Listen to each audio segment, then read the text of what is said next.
তাকদীর সম্পর্কে জানতে চাই। এত অল্প সময়ে তাকদীর কি বলতে পারবো? আল্লাহ তাকদীর লিখেছেন বলে হচ্ছে নাকি হবে বলে লিখেছেন? এই মাসালাটা অনেকে বিভ্রান্ত হয়ে গেছে।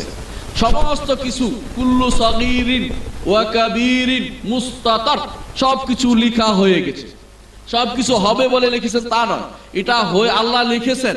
এখন বলেন যে তা আল্লাহ লিখেছেন আমি কি করব? সাহাবা একরাম তাই প্রশ্ন করেছেন, রাসূল কিন্তু জবাব দিয়েছেন। আচ্ছা, আল্লাহ তাআলা কি লিখেছেন আপনাকে কি বলছে? আপনাকে বলছে? তা আপনি ওইটার দিকে তাকাচ্ছেন কেন? তা তিনি যা লিখেছেন এটা শিওর সত্য। কুল্লু সগীরিন ওয়া কাবীরিন মুস্তাতার, ছোট বড় সবই লেখা হয়ে গেছে। আল্লাহ তাআলা আপনাকে, আল্লাহ তাআলা সূর্য পূব দিকে উঠায় না? উঠায় কিনা? পশ্চিম দিকে ডুবায় কিনা? ডুবায়। আপনার সমস্যা হচ্ছে? সমস্যা হচ্ছে না।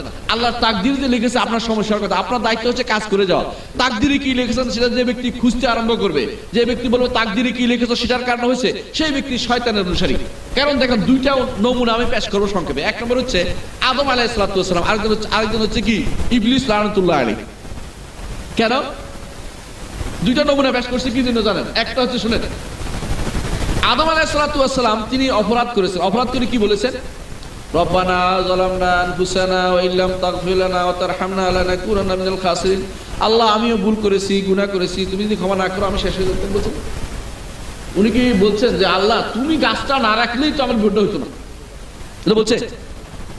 হ্যাঁ, তুমি তো বেদাটা লাগাই দিছো বলছে। আপনি চিন্তা করে দেখেন। আর ইবলিস কি বলছে জানেন? রব্বে বিমা আগাওয়াইতানি, রব তুমি তো আমার পথভ্রষ্ট করে দিলে। খেয়াল করছেন জিনিসটা? ইবলিস কি করেছে? আল্লাহর রুবুবিয়ত, তাকদীরের রুবুবিয়ত নিয়ে টানাটানি করছে। মানে আল্লাহর তাকদীরে যেটা লিখে রেখেছেন এটা নিয়ে টানাটানি করছে। তুমি লিখছো এই জন্য আমি করছি। আদম আলাইহিস সালাম এটা বলেন, আদম কি বলছে? আল্লাহ আমি ভুল করেছি, আল্লাহ মাফ করে দিয়েছে, তাকে জান্নাত দিবে, ঠিক না? ক্ষমা করে দিয়েছে। আর ইবলিস যেহেতু তাকদীর নিয়ে টানাটানি করছে, আল্লাহ কোথায় দিয়েছে? জাহান্নাম দিবে, কোনো সন্দেহ না জাহান্নাম। আপনি যদি কোনো মনে করেন আল্লাহ লিখছে আমি আর কি করবো, আপনি জাহান্নামে যাবেন, কোনো সন্দেহ নেই। আর যদি বলেন যে আল্লাহ তাআলা কি লিখছে আমার দরকার না, আমার হচ্ছে আল্লাহ লিখছেন যা লিখছেন আমার নিশ্চয়ই ভালো লিখছেন, আমি ভালো কাজ করি, আপনার যা ধারণা আল্লাহর উপর যে ভালো ধারণা করবেন আল্লাহ তাআলা আপনাকে ভালো ধারণার মধ্যে রাখবে, জান্নাত দিয়ে দিবেন, আলহামদুলিল্লাহ। এটা হচ্ছে ইমানদারের কাজ। ইমানদার কখনো পিছনে দিয়ে বলে না যে আল্লাহ তুমি কি লিখছো এটা আগে দেখাও তো দেখি, এটা অনুসারে আমল করবে। এটা নাকি? এটা হয় না।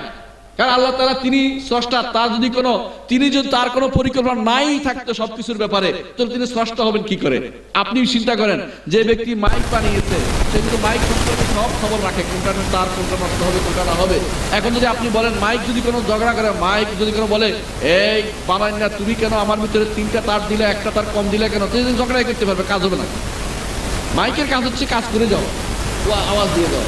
আমার দায়িত্ব হচ্ছে ইবাদত করে যাওয়া। আমার দায়িত্ব তাকদীরে কি আছে খুঁজে বের করা, এটা আমার দায়িত্ব না। তো বিশ্বাস করতে হবে যিনি স্রষ্টা তিনি সবকিছু লিখে রেখেছেন, তিনি সব জানেন, সব লিখে রেখেছেন, হওয়া চান এবং সেটা সংগঠিত হয়, এটা বিশ্বাস করতে হবে। 4টা জিনিস বিশ্বাস না করলে তাকদীর ঈমান হবে না।